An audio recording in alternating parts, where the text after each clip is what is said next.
चलिए, स्वागत है सभी का। राधे राधे, जय श्री महाकाल, शुभ संध्या। सभी का इस प्यारी सी कक्षा में बहुत बहुत स्वागत है और मैं नीलेश पाटीदार आपका इस प्यारी सी कक्षा में बहुत बहुत स्वागत करता हूं। तो आ जाइए, सभी पधारिए, फटाफट जुड़ जाइए इस प्यारे से परिवार के साथ और करते हैं आज की कक्षा प्रारंभ। बोलिए सत्यनारायण भगवान की जय। ठीक है, तो हम डेली ईएसबी व्यापम परीक्षा 2026 वन रक्षक जेल पेरी की जो अभी 26 शिफ्ट में पेपर हुआ है, ठीक है, तो उसमें जो हिंदी पूछी गई है पीवाईज के क्वेश्चन जो है वो हम उसका सेशन ले रहे हैं। आज हमारी तीसरी कक्षा है, ठीक है। चलिए, तो सभी का स्वागत है, सभी बने रहिए। और हमारी क्लास का समय है 5 बजे, डेली हम आते हैं ऑनलाइन। चलिए, एमपी संयुक्त सामान्य अर्हता परीक्षा जो नए सिलेबस पर आधारित है, अभी इसी परीक्षा के आधारित पर हमारे सिलेक्शन होंगे। अब वैलिडिटी इसकी 1 साल की है, फीस मात्र 999 रुपये है, ठीक है। आप इससे ज्वाइन कर सकते हैं अगर बेहतरीन तरीके से तैयारी करना है तो, ठीक है। एमपी पुलिस कांस्टेबल हो गया, एएसआई सूबेदार हो गया, या भाई साहब मैं कहूँ कि आबकारी हो गया, छात्रावास अधीक्षक, ग्रुप 1, 2, 3, 4 सभी परीक्षाओं के लिए उपयोगी कोर्स हैं। कुछ भी जानकारी लेना हो तो हमारे ये हेल्पलाइन नंबर है, ठीक है, इस पर कॉन्टेक्ट कर सकते हैं। एमपी सब इंस्पेक्टर, एमपी पटवारी, ग्राम सचिव और होमगार्ड भर्ती के लिए भी यहाँ से कोर्स अवेलेबल हो जाएगा, ठीक है। इसी एक ही कोर्स से आप इनकी परीक्षाओं की तैयारी कर सकते हैं, ठीक है, बेहतरीन तरीके से। वो भी मध्य प्रदेश पुलिस कांस्टेबल 2026-27 के लिए सिपाही बैच, नए बैच के साथ सफलता की शुरुआत लोगो है हमारा, है ना। फीस मात्र 799 है। चलिए, कुछ भी दिक्कत आए तो आप हेल्पलाइन नंबर पर कॉन्टेक्ट कर सकते हैं। वर्ग 2 के लिए और वर्ग 3 के लिए भी पात्रता परीक्षा की बैचेस हमारे चलती हैं, ठीक है। चलिए, तो आज का पहला प्रश्न आपके सामने यहाँ पे आ चुका है, बताइए इसका राइट आंसर क्या होगा। तो निम्नलिखित में से कौन सा शब्द दीर्घ स्वर संधि का सही उदाहरण होगा? दीर्घ स्वर संधि का सही उदाहरण होगा, बताइए। अब स्वर संधि से प्रश्न आया है ना। अब स्वर संधि क्या होती है? स्वर के बाद स्वर के आने से जो विकार उत्पन्न होता है उसको हम क्या कहते हैं? स्वर संधि कहते हैं, है ना। स्वर संधि 5 प्रकार की होती है भाई साहब। कितने प्रकार की होती है स्वर संधि? कितने प्रकार की होती है? 5 प्रकार की होती है। सबसे पहली होती है दीर्घ स्वर संधि, है ना, सबको पता होगा दीर्घ स्वर संधि। और सेकेंड होता है हमारा भाई साहब कौन सा? गुण का नियम आता है, गुण स्वर संधि होती है, ठीक है। और थर्ड होती है भाई साहब कौन सी? वृद्धि स्वर संधि, है ना, वृद्धि स्वर संधि। और बताइए, तो और बताता हूं मैं आपको। फोर्थ नंबर पे आता है यण का नंबर, यण स्वर संधि। और फिफ्थ नंबर पे आती है आयादी स्वर संधि। ओके, डन, डनाडन, डनाडन। चलो ठीक है, तो बताइए इन चारों विकल्पों में से यद्यपि, योगेश्वर, महेश, देव्यागम, इन चारों विकल्पों में से दीर्घ स्वर संधि आप बता दो। दीर्घ,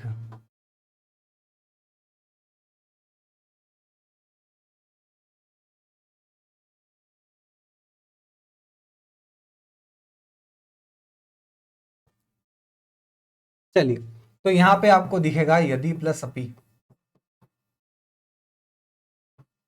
यहां से क्या आया सर? तो ई के सामने भिन्न स्वर है। ई के सामने जब भिन्न स्वर होता है तो ई य में तब्दील हो जाता है, हाँ, अपि। यहाँ सर क्या है? य आधा द, तो य द क्या होता है? य को ये अपूरा करेगा, पूरा य बन जाएगा। और ये द यहाँ पे चिपक जाएगा, तो ये होता है यद्यपि, ठीक है। हम लिखते हैं इसको कैसे? यद्यपि, इस प्रकार से लिख देते हैं। तो ये हमारी होती है भाई साहब यण स्वर संधि। ओके, अब यहाँ पे बात करते हैं महेश की, है ना। हाँ, योगेश्वर, तो योगेश्वर, तो योगी प्लस ईश्वर, ऐसा ही होगा सर। यहाँ पे बड़ी ही है और सर यहाँ भी बड़ी ही है, तो दोनों मिलकर बड़ी हो जाएगी, है ना। तो पीछे क्या है सर? स्वर बच गया, कोई दिक्कत नहीं। आगे क्या हो जाएगा सर? योग बच गया, तो ग को ये ई पूरा कर देगा, तो योगी स्वर। और जहाँ पे हमारे दीर्घ होते हैं वहीं पे दीर्घ स्वर संधि होती है, ठीक है। अब महेश की बात करें तो महेश हमारा क्या है भाई साहब? महा प्लस ईश, है ना, महा धन ईश। यहाँ से क्या आया सर? तो आ गया, आ के पीछे ई है तो बन जाएगा ए। ठीक है, ये हमारी कौन सी होगी सर, गुण स्वर संधि होगी।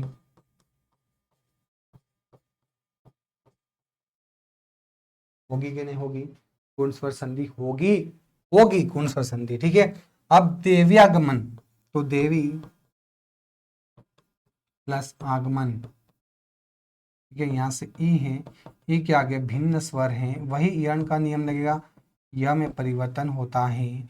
तो भाई साहब पीछे तो आगमन ऐसा कैसा है, तो दिक्कत है क्या, नहीं सर, आगे देव हो गया तो दे आधा व, यह कोई आ पूरा करेगा, या ग माना, कौन सी संधि है सर, यण है। बताओ कोई दिक्कत इसमें, कोई दिक्कत, कोई परेशानी, कोई समस्या ऐसी कुछ लग रही है। जैसे मैंने इसको कंप्लीट नहीं करा तो कर देते हैं भाई साहब। य है पीछे, म ह है, म ऐसा कैसा, ह कोई ए पूरा करेगा, मात्रा देगा, महेश हो गया। चलो इसी प्रकार से दूसरा प्रश्न आपके सामने उपस्थित है, निम्नलिखित में से कौन सा वाक्य कर्म वाच्य का उदाहरण नहीं है, वो बताना है। कर्म वाच्य का उदाहरण नहीं है, देखो वाच्य हमने पढ़े हैं, वाच्य 3 प्रकार के होते हैं। वॉइस इंग्लिश की बात करें तो वॉइस, वाच्य कितने प्रकार के होते हैं, वाच्य 3 प्रकार के होते हैं। कौन से होते हैं, पहला होता है कर्तरी वाच्य, दूसरा होता है कर्म वाच्य, तीसरा होता है भाववाच्य। कर्तरी वाच्य जिसमें कर्ता की प्रधानता होती है ना, और क्रिया कर्ता के अनुसार आती है, जैसे राम खाना खाता है। ठीक है, कर्ता की प्रधानता है, कर्ता के अनुसार क्रिया आ गई। ठीक है, कोई दिक्कत नहीं। सेकेंड नंबर पे कर्म, कर्म मतलब जिसमें, जिस वाक्य में कर्म की प्रधानता होती है और जिस वाक्य में क्रिया कर्ता के अनुसार नहीं कर्म के अनुसार आती है, वहां पे कर्मवाच्य होता है। जैसे रमेश द्वारा पतंग उड़ाई जाती हैं, पतंग उड़ाई जाती हैं, रमेश की वैल्यू नहीं है यहाँ पे, पतंग की वैल्यू है, कर्म की वैल्यू है ना। तो यहाँ पे क्रिया जो है पतंग के अनुसार, पतंग स्त्रीलिंग शब्द है तो क्रिया क्रिया भी हमारी स्त्रीलिंग बन जाएगी, पतंग उड़ाई जा रही है। ठीक है, तो यहाँ पे कर्मवाच्य होता है। और तीसरे में हम भाववाच्य की बात करते हैं, जहाँ पे न तो कर्ता की प्रधानता हो न ही कर्म की प्रधानता हो, जहाँ पे भाव की प्रधानता होती है वहां पे भाववाच्य होता है। जैसे दादी से अब चला नहीं जाता, धोनी से अब गेंद नहीं खेली जाती, ठीक है, अब मुझसे सोया नहीं जाता। इस प्रकार से वहां पे क्या होता है, भाववाच्य। तो बताइए कर्मवाच्य नहीं है। लक्ष्य लेखक के द्वारा कहानी सुनाई जाती है, कहानी सुनाई जाती है, कर्म की प्रधानता है। सर ये तो हमारा कर्मवाच्य हो गया, इसको हटा दो अभी लाइन से, तो लो सर हटा दिया, कोई दिक्कत नहीं। सफाई रागिनी द्वारा की जाती है, ठीक है, द्वारा की जाती हैं, तो यहाँ पे भी कर्म की प्रधानता है। सर इसको भी हटा दो, कर्मवाच्य लगाएंगे इसको तो हम। श्रमिक पत्थर नहीं तोड़ रहे हैं, भाई श्रमिक कर्ता की प्रधानता, श्रमिक काम नहीं कर रहे हैं, यहाँ पे हमारा सर कर्तरी वाच्य हो जाएगा, कर्तरी वाच्य। और सी इसका राइट आंसर होगा। वरुण के द्वारा पतंग, वही पतंग उड़ाई जा रही, पतंग कर्म की प्रधानता है सर, यहाँ पे कर्मवाच्य हो गया। 3 कर्मवाच्य हैं और एक हमारा क्या हो जाएगा, कर्तरीवाच्य। ठीक है, चलिए बढ़ते हैं आगे। निम्नलिखित में से खल का विलोम शब्द क्या है, लुच्चा, आलसी, सज्जन, संशय युक्त। बताइए इन चारों विकल्पों में से राइट आंसर क्या होगा। खल का विलोम शब्द खल, खलबली। बताइए इसका राइट आंसर क्या होगा खल का।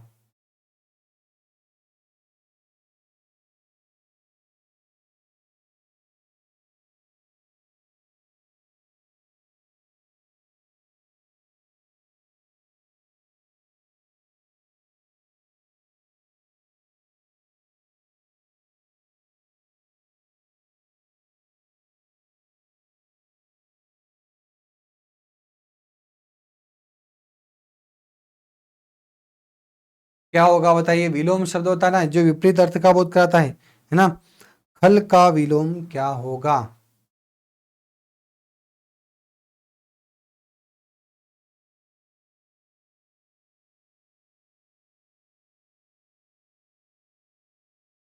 बताइए।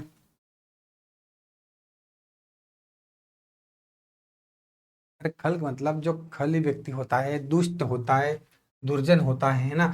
खल का मतलब क्या होता है, जो दुष्ट होता है ना, जो दुर्जन व्यक्ति होता है ना, जो अच्छा आचरण नहीं करता है ना, दुर्जन होता है, जो नीच व्यक्ति होता है, इसको नीच भी कह सकते हैं, नीच व्यक्ति।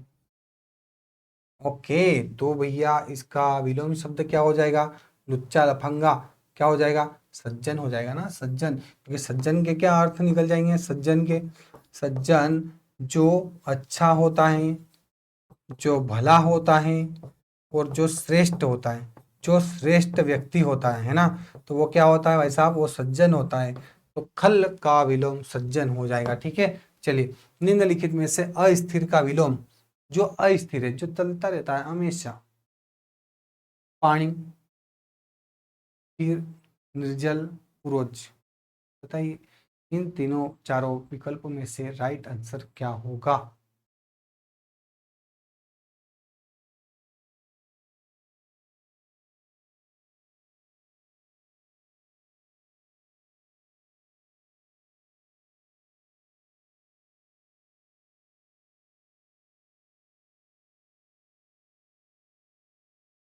क्या हो जाएगा, पानी का मतलब हल होता है स्थिर, स्थिर हो जाएगा। ठीक है, चलिए, निम्नलिखित में से कौन सा वाक्य निजवाचक वाक्य सर्वनाम का सही उदाहरण है। निजवाचक सर्वनाम, सर्वनाम आपने पढ़े हैं, संज्ञा के बदले हम जिन शब्दों का प्रयोग करते हैं उसको हम क्या कहते हैं, सर्वनाम कहते हैं। अरे संज्ञा के बदले हम जिन शब्दों का प्रयोग करते हैं उनको हम क्या कहते हैं, सर्वनाम कहते हैं। आपसे मैं प्रश्न पूछना चाहता हूं, ठीक है, इसको बाद में लगाएंगे, पहले आप बताइए सर्वनाम की संख्या कितनी होती है, जल्दी बताइए सर्वनाम की संख्या। एक प्रश्न आपके सामने, जल्दी बताइए सर्वनाम की संख्या कितनी होती है।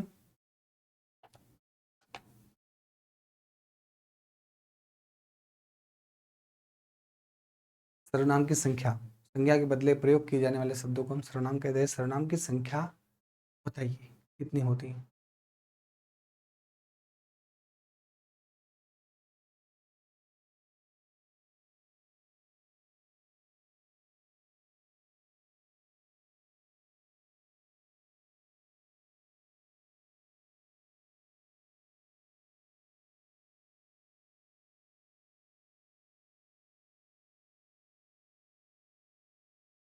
हाँ, सर्वनाम की संख्या कितनी होती है, 11। ठीक है, जे तो भेद होते हैं, है ना, सर्वनाम के भेद होते हैं 6, सर्वनाम के भेद होते हैं 6। ठीक है, अब संख्या 11 कौन सी, मैं, तुम, आप, यह, वह, जो, सो, कोई, कुछ, कौन, क्या, ये हमारे 11 सर्वनाम होते हैं। जैसे 1 2 3 4 5 6 7 8, ये सर्वनाम की संख्या होती है। सर्वनाम के भेद कितने होते हैं, तो सर 6 होते हैं। पहला होता है पुरुषवाचक सर्वनाम, पुरुष के निजी संबंधों पर निश्चय अनिश्चय रूप से प्रश्न चिन्ह लगते रहते हैं। ठीक है, तो भैया इसे ट्रिक है, पुरुषवाचक सर्वनाम पहला टाइप क्या होता है, पुरुषवाचक सर्वनाम। ठीक है, पुरुष के निजी संबंधों पर तो निजवाचक सर्वनाम। दूसरा क्या होता है, निजवाचक, जो हमको प्रश्न पूछा गया है ना, निजवाचक सर्वनाम। और तीसरा निश्चय, निश्चयवाचक सर्वनाम। ठीक है, और भाई साहब चौथा कौन सा होता है, चौथा होता है अनिश्चयवाचक सर्वनाम।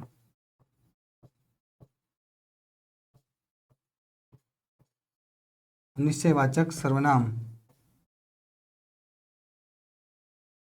ठीक है, और पांचवा होता है कौन सा, पांचवा हमारा प्रश्नवाचक सर्वनाम।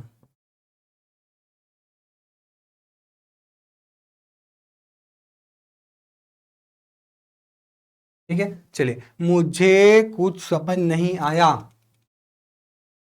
मैं खुद इसके विषय में सोच रहा था, कोई रास्ता जरूर निकल जाएगा, कौन तुम्हारा दोस्त है, कोई रास्ता जरूर निकल जाएगा, अनिश्चय, है ना, ये क्या हो जाएगा, कोई मतलब अनिश्चय, अनिश्चयवाचक सर्वनाम, अनिश्चयवाचक।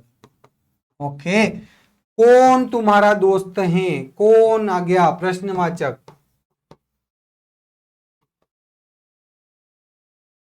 मैं खुद इसके विषय, मैं खुद जब निज के लिए बात करते हैं, निजता सूचक शब्द होता है निज, स्वयं, खुद, अपने आप, स्वतः, इस प्रकार के, तो निजवाचक सर्वनाम होता है। ठीक है, ये इसका राइट आंसर हो जाएगा बी। इसका राइट आंसर होगा बबलू लाल जी। मुझे, मेरा, पुरुषवाचक सर्वनाम। कौन सा पुरुष? वो भी प्रथम पुरुष, प्रथम पुरुष वाचक सर्वनाम। चलिए, आया होगा समझ में? इतना कुछ आया कि नहीं आया समझ में?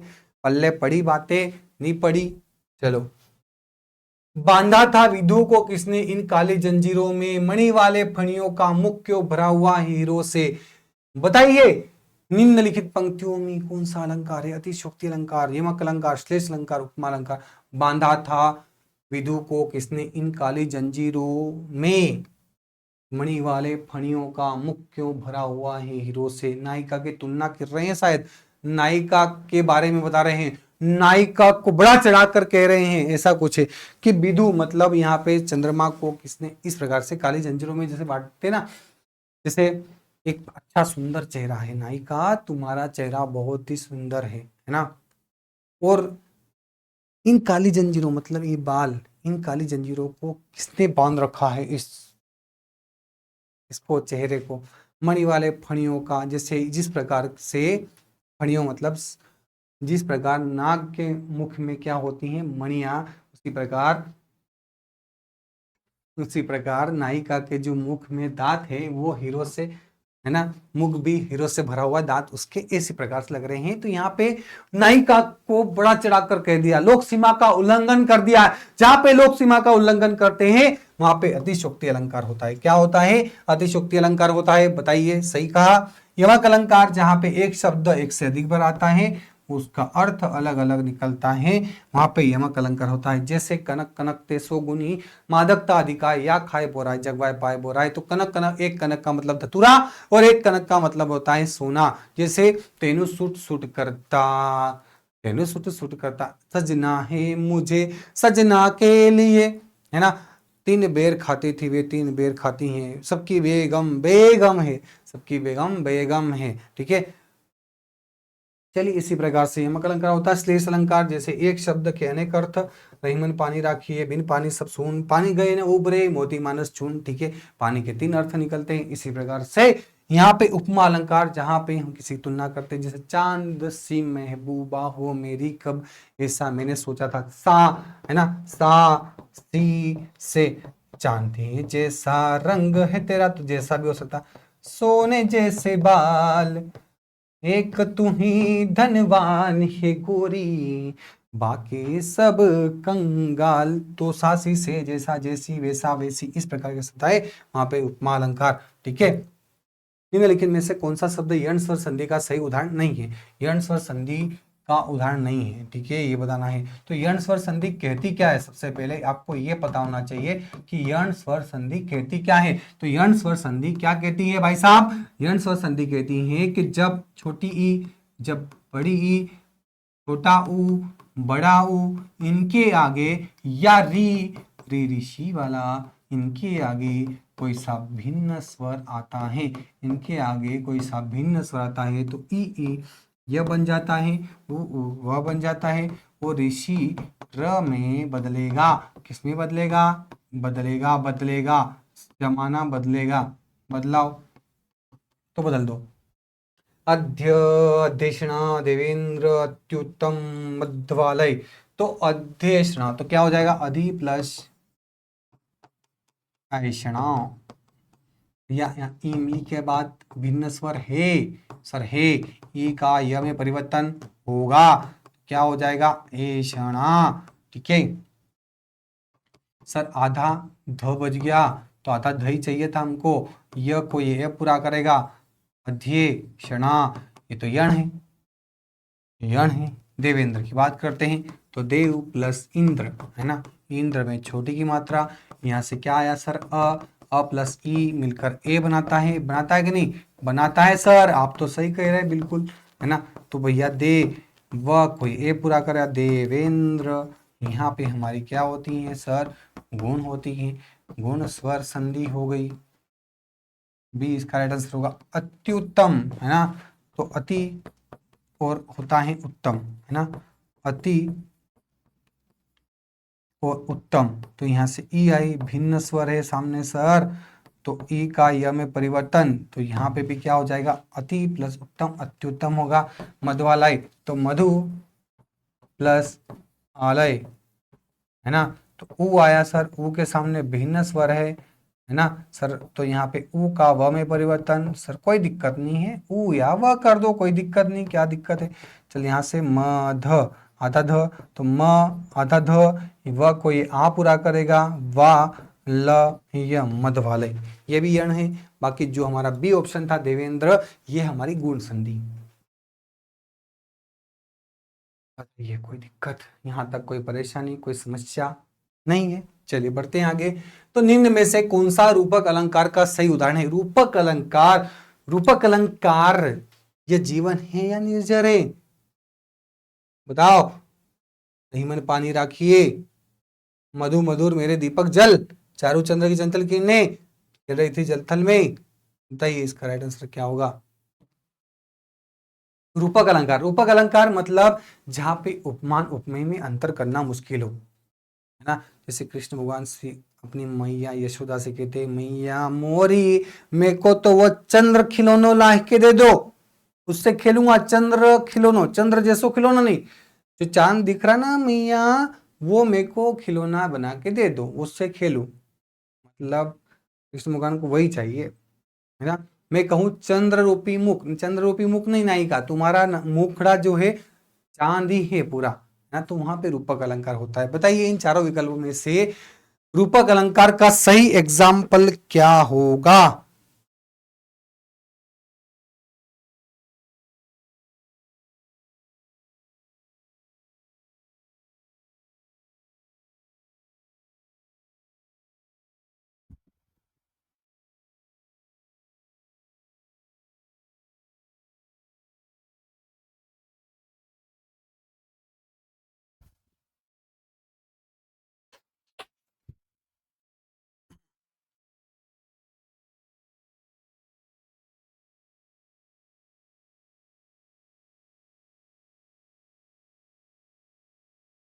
कोई दिक्कत नहीं है ना।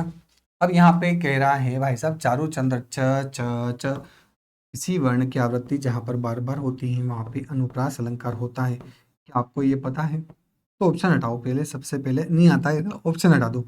अनुप्रास अलंकार, और जो बच जाए वो लगा देना।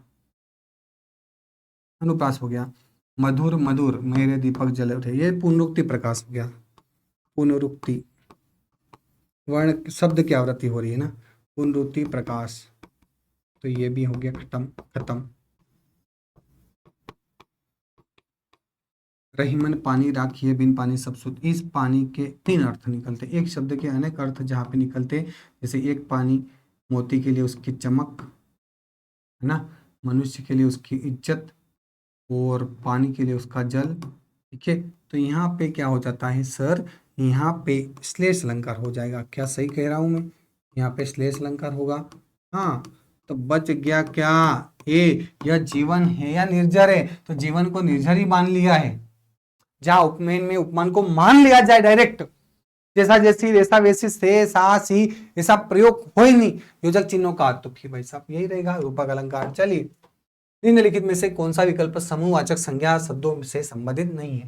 समूहवाचक संज्ञा शब्द मतलब जहां पे समूह का बोल हो, है ना, या ग्रुप की बात कर ले, तो बताइए बुढ़ापा, सुंदरता, गट्ठर, गुच्छा, कक्षा, कक्षा, समूह, कुंज, ढेर।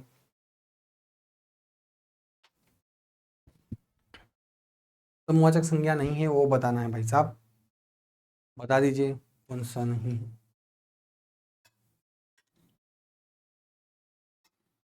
हाँ, गट्ठर होता है, कक्षा होती है, ढेर भी होता है ना, समूह होता है।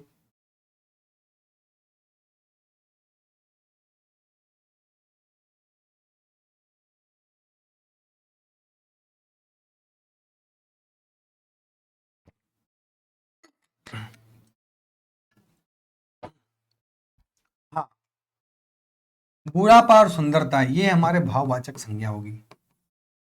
भाववाचक संज्ञा वे संज्ञा शब्द होते हैं जिनको हम छू नहीं सकते, जिनको केवल महसूस कर सकते, फील, है ना, भाववाचक संज्ञा। निम्नलिखित में से अस्तित्व का विलोम, अस्तित्व का अनस्तित्व, बिल्कुल सही निकलो। व्यय का अपव्यय, आयास का अनायास, अनुरक्ति का विरक्ति। ओके, चलिए बढ़ते ही निम्नलिखित शब्द युग में से सूर, सूर के सही अर्थ। वीर बहादुर, अंधा सूर्य, सफेद काला, शुल्क महान, ज्ञानी अज्ञानी। बताइए शूर का मतलब क्या होता है? एक शूर ऐसा है और एक सूर ऐसा है। सूर शूर है ना, सूर शूर। एक तो सूरदास के लिए प्रयोग करता है, बिल्कुल से अंधा है ना, और सूर्य के लिए। तो यहाँ पे सूरवीर मतलब वीर बहादुर और अंधा, इसका राइट आंसर होगा ए, इसका राइट आंसर होगा। ठीक है, इसमें ए भी कुछ नहीं है, लेकिन आप मान लो, माना कि ए लिखा हुआ है, माना कि बी लिखा हुआ है, माना कि सी भी होगा, माना कि डी भी होगा। ठीक है, माना जाए।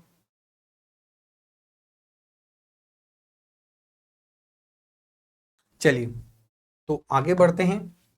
निम्नलिखित में से कौन सा शब्द करण तत्पुरुष समास का सही उदाहरण है? करण तत्पुरुष समास का सही उदाहरण कौन सा है? बताइए। करण तत्पुरुष, कर्ता ने कर्म को करण से के द्वारा, कर्ता ने कर्म को करण से के द्वारा, करण से के द्वारा, इसका चिन्ह भाई साहब कौन सा है? से के द्वारा। तत्पुरुष समास का द्वितीय पद प्रधान होता है। तत्पुरुष समास का क्या होता है? दूसरा पद, द्वितीय पद क्या होता है? प्रधान होता है। यूं ऐसा लिखना पड़ेगा याद रखने के लिए। दाल चावल, दाल और चावल, दाल और चावल द्वंद्व समास होगा। दोनों पद क्या है? प्रधान होते हैं भाई साहब, तो द्वंद्व समास हो गया। शोकग्रस्त, शोक से ग्रस्त हो गया भैया, शोक से ग्रस्त, शोक में डूबा हुआ है। तो किसी से जुड़ाव के अर्थ में है ना, किसी साधन के रूप में हम क्या करते हैं?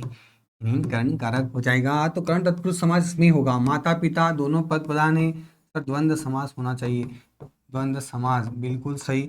आशा लता, आशा की लता है ना, आशा रूपी लता, आशा रूपी लता, रूपा रूपी जिसमें होता है वो कर्मधारय होता है भाई साहब। चलिए आएगा समझ में? आया कि नहीं आया कि गया ऊपर से? है ना, नहीं जाएगा, जाने नहीं देंगे तुझे। निम्नलिखित में से किस लोकोक्ति का अर्थ सदा वर्तमान की ही चिंता करनी चाहिए? जितना गुड़ डालो उतना ही मीठा, है ना, जितना प्रयत्न करोगे उतना अच्छा रिजल्ट मिलेगा, ऐसा कहते हैं। दूध पिलाकर सांप पोसना, है ना भाई, दुश्मन को पालना है दूध पिलाकर। चले, अब की अब के साथ, जबकि जबके साथ, अब की अब के साथ, जबकि जबके साथ, अब की अब के साथ, जबकि जबके साथ क्या होता है? सदा वर्तमान काल की सोचना चाहिए। घाट घाट का पीना, पानी पीना मतलब बहुत अनुभवी होना, है ना, बोलते हैं बहुत अनुभवी है, घाट घाट का पानी पी रखा मैंने तो, घाट घाट का, है ना, तो पी ले भैया घाट घाट का पानी। चलो आगे बढ़ते हैं। धातु मीट का प्रथम प्रेरणार्थक क्रिया रूप निम्न में से क्या है? मीट का मिटवाना, मेट मिटना, मिटाना, मीट का मिटना। प्रथम प्रेरणार्थक क्या हो जाएगा? प्रेरणार्थक,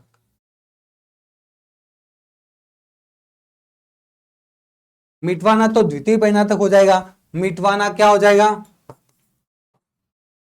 द्वितीय प्रेरणार्थक, जहां पे कर्ता काम बिल्कुल नहीं करेगा, वो किसी और से ही करवाएगा, है ना, तो वहां पे द्वितीय प्रेरणार्थक क्रिया होती है। प्रेरणार्थक क्रिया क्या होती है? किसी से काम करवाते हैं, है ना, कर्ता काम करता ही नहीं है, मेट नहीं होगा, नहीं कि मिटना होगा, मिटाना होगा। जहाँ पे कर्ता स्वयं भागीदारी ले सकता है, तो वहां पे क्या हो जाएगा?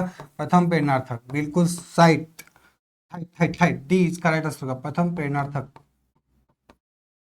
ठीक है, चलिए आगे। बर जीते सर मेन के, ऐसे देखे न हरिणी के नैनान ने, हरिणी के ये नैन। मुझे पंक्ति में कौन सा अलंकार है? बताइए, यमक, विरोधाभास या फिर श्लेष, अनुप्रास। बर जीते सर मेन के, ऐसे देखे न हरिणी के नैनान, ते हरिणी, हरिणी हरिणी, नैन नैन, नैन, मेन और नैन, है ना, तो हरिणी हरिणी दो बार ये शब्द आ रहा है, ऐसा है ना।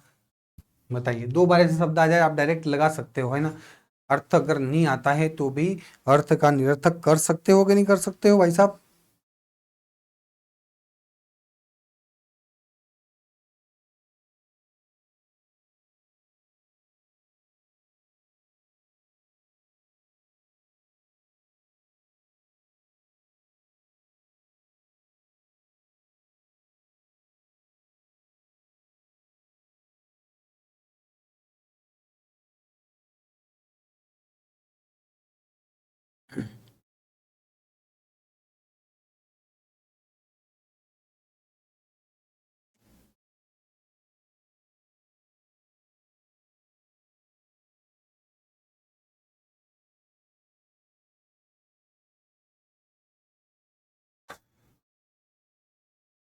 अरे भाई साहब, एक हरिणी, हरिणी मतलब एक मादा हिरण की बात कर रहे हैं, मादा हिरण है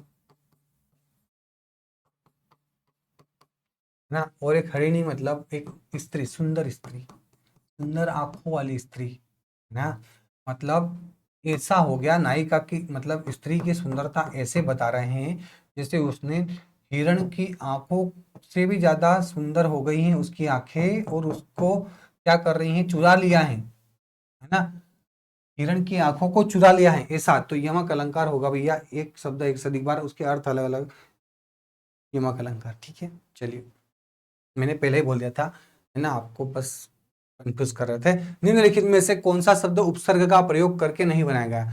उपसर्ग का प्रयोग करके नहीं बनाया गया। उपसर्ग वे शब्दांश होते हैं जो किसी शब्द के आगे जुड़ते हैं और उस शब्द के अर्थ में परिवर्तन कर देते हैं। बताइए उपसर्ग। सुकुमारी, निसंदेह, अधपच्चा, झगड़ालू।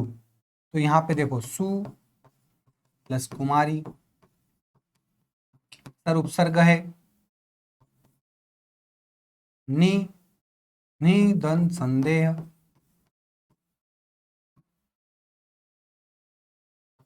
ना, निधन संदेह सर्ग है। हाँ सर, अध ने पका, अध उपसर्ग है झगड़ालू, तो झगड़ा में आलू, तो यहाँ पे तो पत्ते ही है सर। तो इसका राइट आंसर भी क्या होना चाहिए? डी, देवीलाल, है ना, डेविड। चलिए, तो डी इसका राइट आंसर होगा, परफेक्ट के साथ, परफेक्ट आंसर, बिल्कुल परफेक्ट।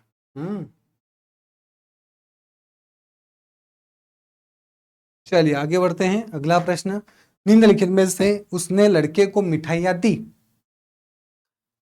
वाक्य संबंध कारक कौन सा होगा? उसने लड़के को मिठाइयाँ दी, ठीक है। अपादान कारक, करण, संप्रदान, संबोधन। ठीक है, अपादान कारक किसी से अलग होने के अर्थ में, किसी से तुलना करने के अर्थ में। तो यहाँ पे तुलना नहीं कर रहे ना, किसी से अलग हो रहे हैं, है ना। तो यहाँ पे अपादान कारक नहीं होगा, नहीं होगा। संबोधन कारक, जहां पे हम किसी को संबोधित करते हैं, किसी को पुकारते हैं, ठीक है, आश्चर्य, घृणा, इस प्रकार की विषाक्त हर्ष उत्पन्न करते हैं, या किसी आंखें फटी फटी रह जाए, हे भाई क्या हुआ, है ना, हो क्या हो गया, अरे भाई छी, ठीक, है ना, देख तूने मेरा जीवन बर्बाद कर दिया, छी गंदी बात, इस प्रकार के। तो यहाँ पे भी ये संबोधन नहीं हो रहा है, ये नहीं होगा। कर्ण कारक, कर्ता ने कर्म को कर्ण से के द्वारा, किसी के द्वारा से कुछ साधन का प्रयोग करते हैं या किसी से जुड़ने के अर्थ में, या जुड़ भी नहीं रहा है, तो संप्रदान कारक हो जाएगा। किसी को कुछ देते हैं ना, को के लिए, किसी को कुछ देते हैं और किसी से कुछ लेते हैं, तो भैया संप्रदान कारक होता है। तो यहाँ पे उसने लड़कों को क्या दी? मिठाइयाँ दी, दे दी, वापस थोड़ी मांगे, अरे मिठाई दे दे मेरे को, है ना, दे दी, किसी को कुछ देना लेना, संप्रदान कारक। चलिए, निम्नलिखित शब्द युग में से शकट शाकट के सही अर्थभेद का चयन करना है। लेखा, हिसाब एवं किताब, रस्सा, मोटी रस्सी, मैदा, बारीक आटा, मचान या बैलगाड़ी। शकट शाकट, शकट शाकट, शकट शाकट। बताइए इसका राइट आंसर, परफेक्ट आंसर क्या होगा, है ना।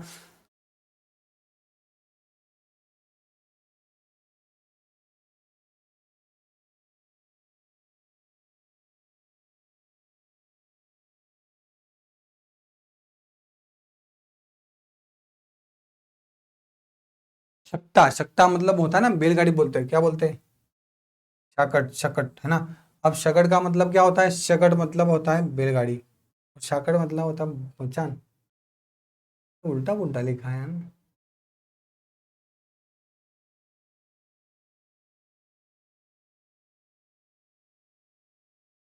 उल्टा पुल्टा हो गया, मचान और बैलगाड़ी होना चाहिए, ठीक है।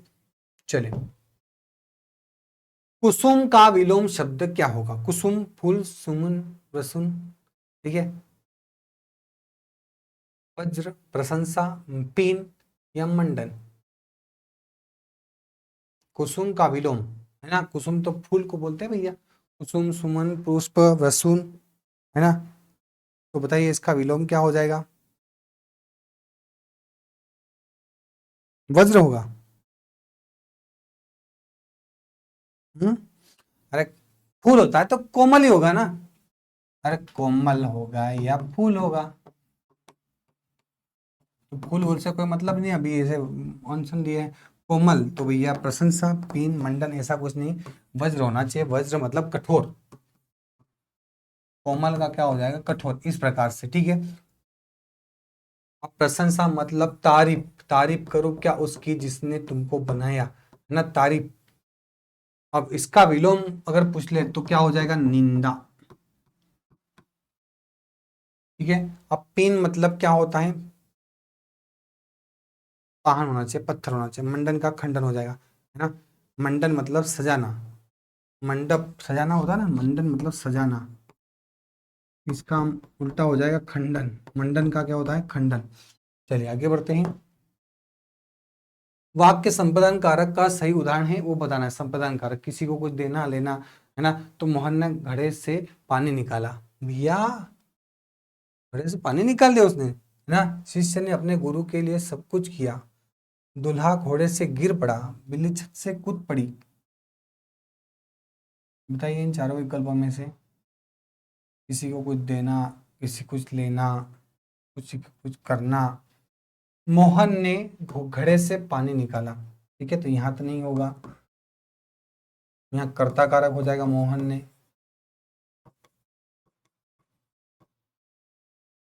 कर्ण से ये भी आ जाएगा, कर्ण भी आ जाएगा। शिष्य ने अपने गुरु के लिए, कर्ता ने कर्म को कर्ण से संप्रदान को के लिए, ना संप्रदान कारक आ गया। दूल्हा घोड़े से गिर गया, घोड़े पर बैठा था उससे गिर गया तो अलग हो गया, अपादान कारक हो जाएगा।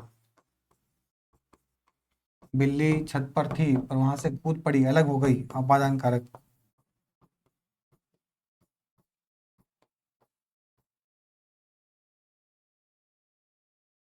क्या सही है किया हमने।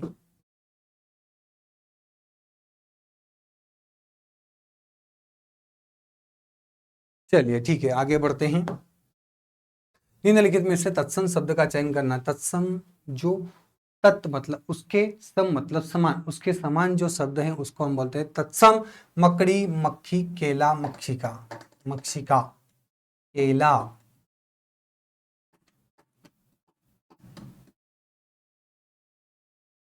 कदली, फल मेला, कदली, कदली कहते हैं ना, कदली, कदली फल मेवा। तो कदली का होता है, ये तत्सम शब्द है और ये तद्भव हो जाएगा, ये तद्भव है ना। मक्षिका मक्खी,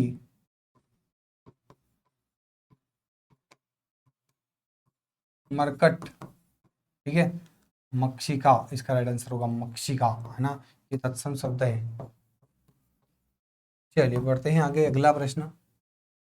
निम्नलिखित में से 5 कथन दिए गए हैं, उचित क्रम में इनको व्यवस्थित जमाना है ना। बताइए। इसलिए समय का सदुपयोग करना प्रत्येक व्यक्ति के लिए आवश्यक है। समय मनुष्य के जीवन का सबसे मूल्यवान संसाधन है। जो व्यक्ति समय के महत्व को समझते हैं वे जीवन में अधिक सफल होते हैं। एक बार बीता हुआ समय पुनः वापस नहीं आता। यही कारण है कि समय की अपेक्षा व्यक्ति को पीछे धकेल देती है। बताइए इन 4 विकल्पों में से क्या राइट आंसर होगा।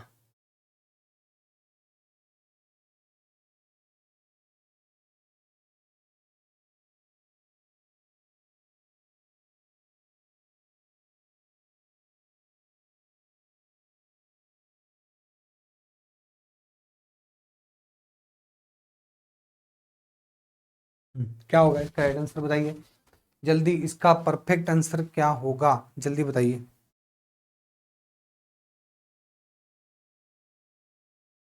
शुरुआत कहाँ से हो रही है।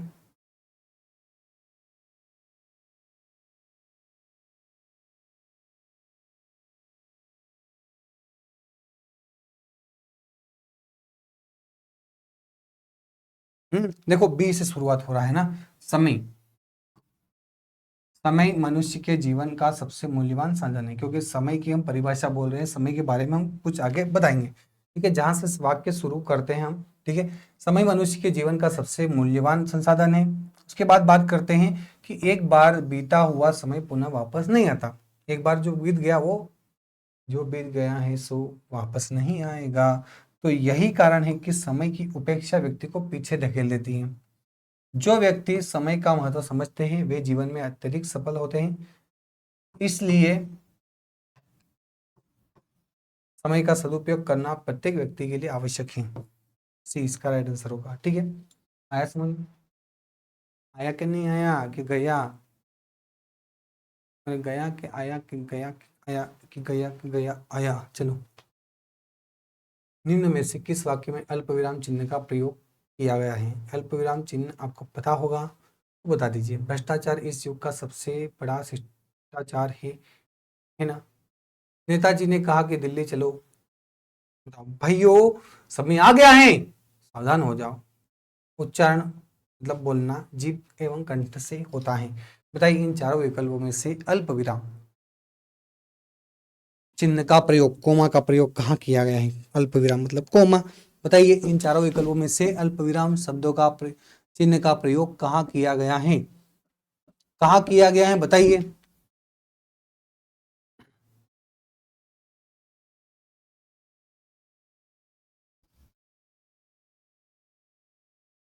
देखो ये प्रश्नवाचक चिन्ह है ना, ये प्रश्नवाचक चिन्ह, इसको अर्धविराम कहा जाता है। ठीक है, और इनको जो कहते हैं उद्धरण चिन्ह कहा जाता है। उद्धरण चिन्ह कहा जाता है। और इसको पूर्ण विराम कहा जाता है। इसको क्या कहा जाता है? पूर्ण विराम कहा जाता है। ठीक है, हाँ इसको कहा जाता है अल्प विराम। और यहाँ पे इसका राइट आंसर होगा, इसको हम क्या कहते हैं? अल्प विराम।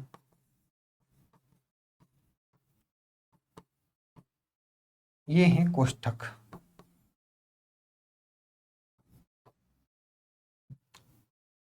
निम्नलिखित में से कौन सा शब्द तत्पुरुष समास का सही उदाहरण है? तत्पुरुष समास जिसका दूसरा पद क्या होता है? प्रधान। पहला पद क्या होता है? गौण होता है। और इसमें कारकों का बोध होता है। परमेश्वर, कनकलता, गगनचुंबी, नीलकमल।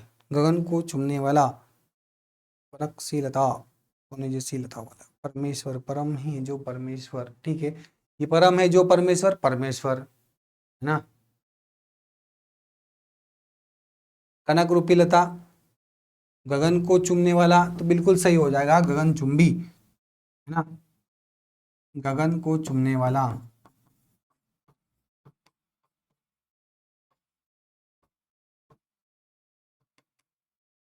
को आया करदाने कर्म को, कर्म तत्पुरुष समास हो जाएगा। सी इसका राइट आंसर हो जाएगा। ठीक है,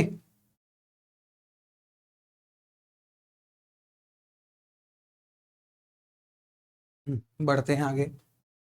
निम्नलिखित में से संदेहवाचक वाक्य का चयन करना है। संदेह, संदेह हमें, वहां जाओ, खड़े हो जाओ। भारत के उत्तर में श्रीलंका है। फोन आ चुका होगा। नेताजी के लड़के के हाथ में बंदूक थी। थी, अरे ठीक है। वाक्य का चयन करना, वाक्य कौन से? वहां जाओ, मैं बोलूँ किसी को, वहां किसी को आज्ञा दे रहा हूं, वहां जाओ, खड़े हो जाओ, बैठ जाओ, नहा लो, खा लो, पी लो, है ना। तो यहाँ पे क्या हो गया? आज्ञावाचक वाक्य क्या हो जाएगा?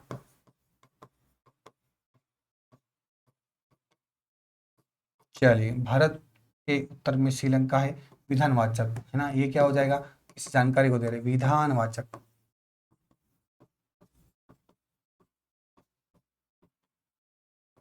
तो आ चुका होगा, पता नहीं, संदेह है ना। सी इसका राइट आंसर। नेताजी के लड़के के हाथ में बंदूक थी तो कोई दिक्कत नहीं, विधानवाचक।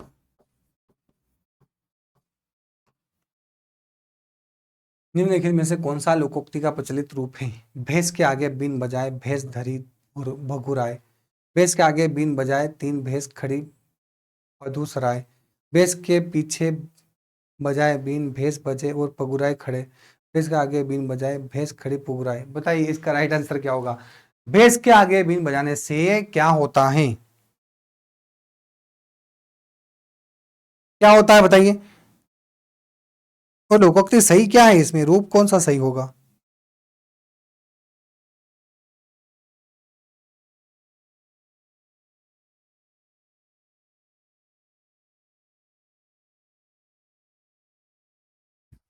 अरे भैंस के आगे बीन बजाए मतलब किसी मूर्ख व्यक्ति को कुछ भी समझा लो, है ना, वो ऐसा के सर उस पर कोई फर्क नहीं पड़ता है है ना। तो भैंस के आगे बीन बजाए भैंस धरी बगुराए, है ना, क्या हो जाएगा, भैंस धरी बगुराए, बगुराए, ठीक है।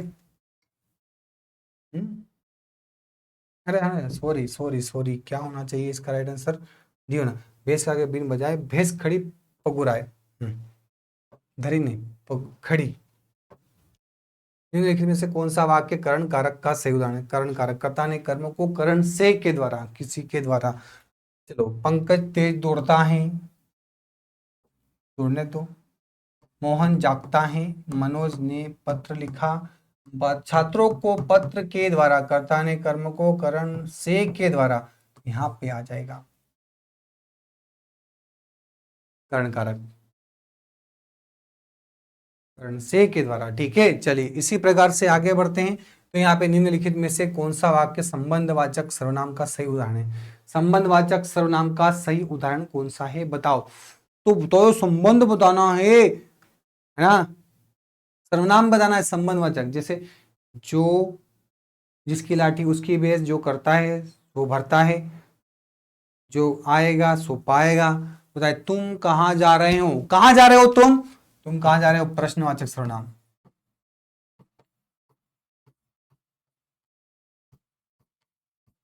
जो देता है, जो देगा तो लेगा, जो सो का ये क्या है, संबंध है। वह बहुत सुंदर है, निश्चय, निश्चय नायिका बहुत सुंदर है, निश्चय वाचक सर्वनाम। ओके। समय क्या हो गया है, पता नहीं समय क्या हो गया, समय क्या हो गया है, प्रश्नवाचक, प्रश्नवाचक सर्वनाम, ठीक है। चलिए आगे बढ़ते हैं।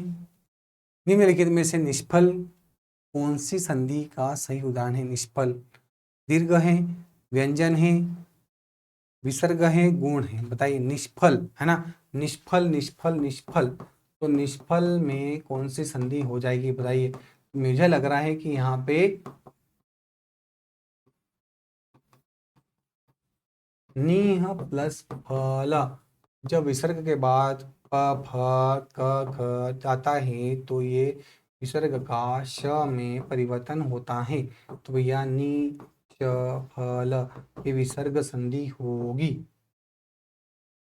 निम्नलिखित में छंद का सर्वप्रथम उल्लेख कहाँ मिलता है। यजुर्वेद और सामवेद, यजुर्वेद, ऋग्वेद, सामवेद। बताइए, छंद का सर्वप्रथम उल्लेख कहाँ मिलता है। आप सभी को पता होना चाहिए कि छंद सबसे पहले कहाँ आया था।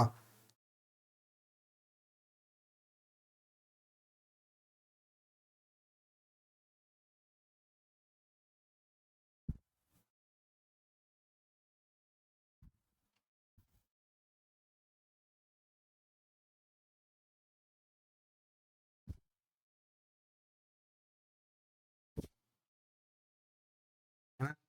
क्या हो जाएगा इसका राइट आंसर, ऋग्वेद, ठीक है। चलिए, तो खत्म, खत्म। हमसे जुड़ने के लिए इंस्टाग्राम, फेसबुक, टेलीग्राम, व्हाट्सएप का इस्तेमाल कर सकते हैं, ठीक है। यहाँ आपको डेली की अपडेट्स मिलेगी, इंपॉर्टेंट नोटिफिकेशन मिलेगा, स्टडी मटेरियल मिलेगा, सपोर्ट भी मिलेगा, मोटिवेशन मिलेगा। और कुछ भी जानकारी लेना हो तो हमारे कॉन्टैक्ट नंबर पे कॉन्टैक्ट कर सकते हैं, ठीक है। और यहाँ पे आज की क्लास आपको कैसी लगी, बिल्कुल हाथ जोड़ के बोलता हूँ कि कमेंट करके जरूर बताना। जिस किसी ने चैनल सब्सक्राइब नहीं किया वो चैनल सब्सक्राइब करे, बेल आइकन जरूर प्रेस करे, टन करके घंटी बजेगी, है ना, जिससे क्या होगा, आपको डेली के नोटिफिकेशन जल्दी से मिल जाएंगे। लाइक करें, शेयर कमेंट जरूर करें, ठीक है। तो आज के लिए इतना ही, मिलते हैं ब्रेक के बाद, तभी तक के लिए सबको जय श्री राम, राधे राधे, जय हिंद, जय भारत, जय हिंद, जय भारत, है ना। क्या हुआ।